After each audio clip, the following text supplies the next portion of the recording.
It's 1984. I'm 13 years old, and I'm at Fat Paul's roller rink in Gallup, New Mexico. And in those days, Fat Paul's was the place to be if you're a 12 to 15-year-old on a Saturday night. I have my brush in my back pocket. I've got my big hair. My friends and I are bopping in and out of the girls' restroom, eating snacks, flirting with the boys. And picture this. Oh, before I say that, there's no real adults around. There's really only Fat Paul, and he was usually up in the DJ booth spinning 80s tunes for us. Now, picture this. I'm leaning up against a carpeted wall with my friends, and a guitar screams out, and a beat drops, and the synthesizers chime in. And then the voice of the man himself, you see, it's 1984, the year of purple rain. My friends and I, we squeal with delight, and we shoot out onto the floor, and we're skating in circles, and singing at the top of our lungs. Dig, if you will, the picture of you and I engaged in a kiss. The sweat of your body covers me. Can you, my darling, can you picture this? The lights are spinning and dancing across the floor, across the wall, and across our skin. We are little badasses, and it's the feeling of pure adolescent joy. Now picture this. It's a few weeks later, and I'm back at Fat Paul's, but this time, I'm in the parking lot outside. And across from me is a girl named Peanut. And I don't call her Peanut because she's little. She's big, and we're about to fight. How did I get there? Well, earlier that evening, she sent messages through my friends. I acted too pretty. She didn't like me. She wanted to fight me. I needed to get outside. And I was terrified. I didn't want to go.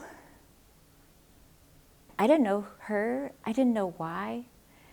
And I thought I had to, though. I had no choice. And so as I walked outside with the throng of kids, I peeked up into the DJ booth to see if Fat Paul was looking, and he was distracted. So I went. And I'm standing there in the circle, and Peanut's putting on a show. She says, "Punch me!" I didn't want to punch her. I didn't know how. But I thought I had to. "Bitch, punch me!" So I reached up my scrawny little arm, and I was going to come at her like this, which is not how you punch. I didn't know that then. And I swung at her. She grabbed my arm and spun me around, slammed me to the ground. Bam, bam, bam! That's how you punch. And I lay on the ground, and I curled up, and I held my head, and I cried.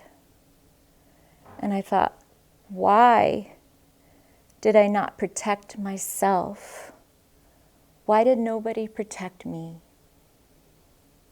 And the next day, I woke up with 2 black eyes and a swollen face, and a furious mother who said I was never allowed to go back to Fat Paul's again. And in my 8th grade mind, that was the worst thing to come of it. Because Fat Paul's is really important to me. It was the one place I could feel freedom. And that freedom allowed me to feel that pure adolescent joy. But there was greater fallout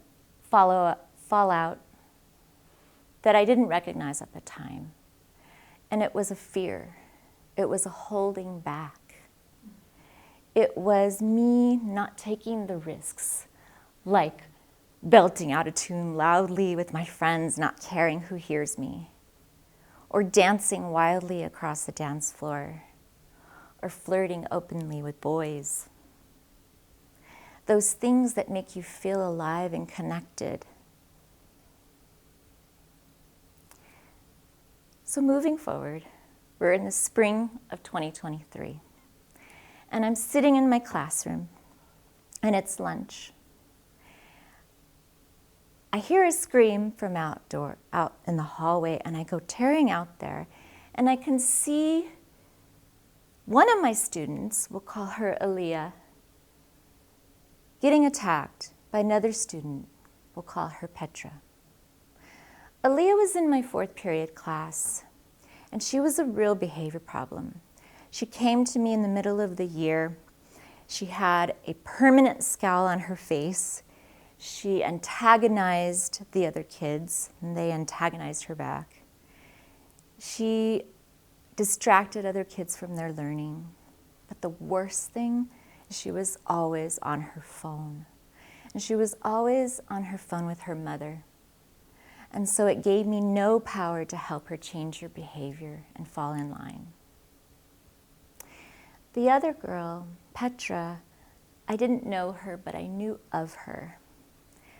I knew that even though she was little, she was tough as nails, and the other kids didn't mess with her. I also knew, just from the look on her face, that she was very troubled and had a dark past. So I come outside and I see Petra pummeling Aaliyah. And Aaliyah is not defending herself, so it allowed me to wedge my body between them to shield her from the blows. But Petra kept coming at her from the side. And so what I did is I used my torso and I lowered Aaliyah down to the ground, and I sheltered her head with my torso. And Petra had no choice but to back down. But before she ran off, she took one last swift kick to Aaliyah's head. And that kick, the proximity of it, the violence of it, stuck with me the whole day. So Aaliyah and I rose up off the ground onto our knees, and we disentangled ourselves, and she cried, "I don't even have my phone today."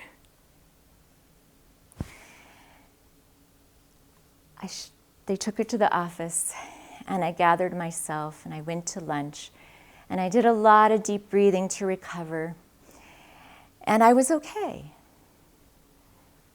And I started back down the hallway because I still had 2 more classes to teach that day. And on my way, I saw a tall boy. You see, when all this happened, there were no other adults around, but there were a few kids. And he must have seen the whole thing, because he locked eyes with me. And he said 3 words that broke me wide open. He said, "Good job, miss." I ducked into the nearest restroom. I found an empty stall, and I sunk to the ground, and I cried. I cried for Aaliyah. I cried for Petra. I cried for myself, that little girl on the ground in 1984. But I also cried for Peanut.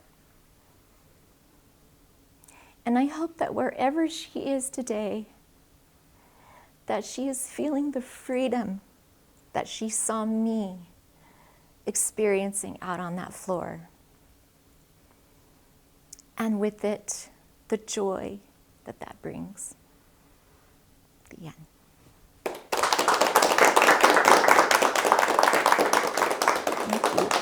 Thank you.